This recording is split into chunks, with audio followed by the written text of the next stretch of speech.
So in this week's video, we're playing a kind of Tory Bingo.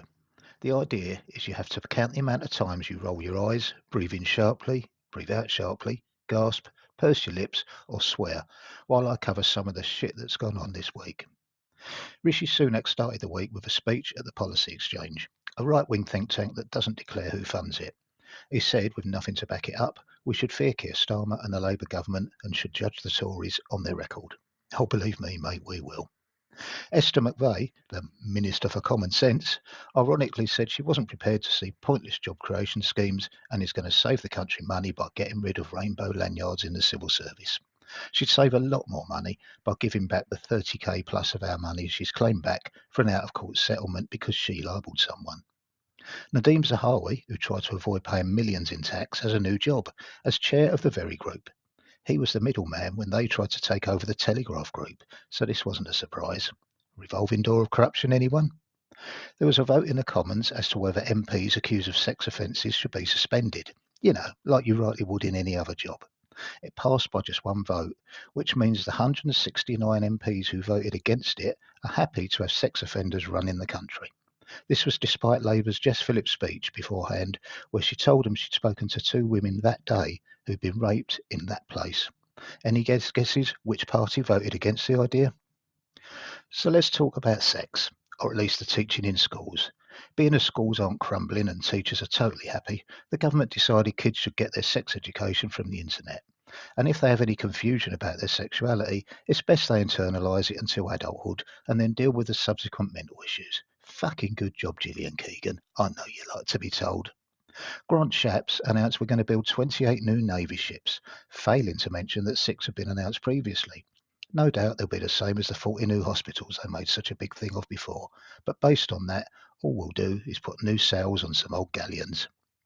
Philp talked about targeting people who are likely to commit crimes, with an increase in stop and search, which mainly targets young black men.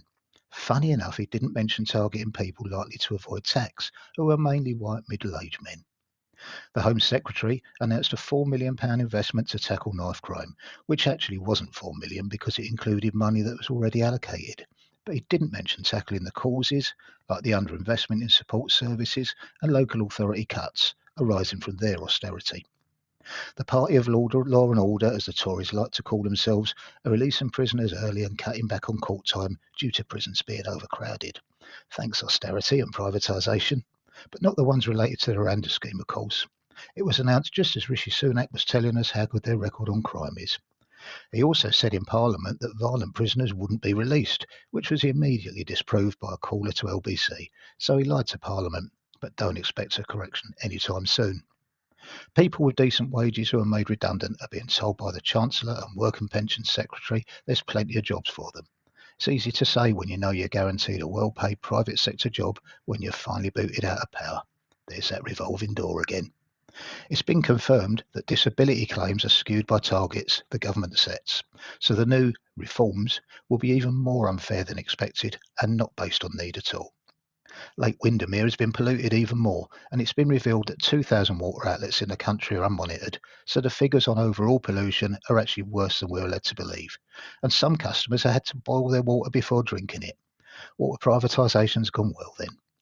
On the same day, 260 Tory MPs voted against a bill to create a new criminal offence of failing to meet pollution performance commitment levels.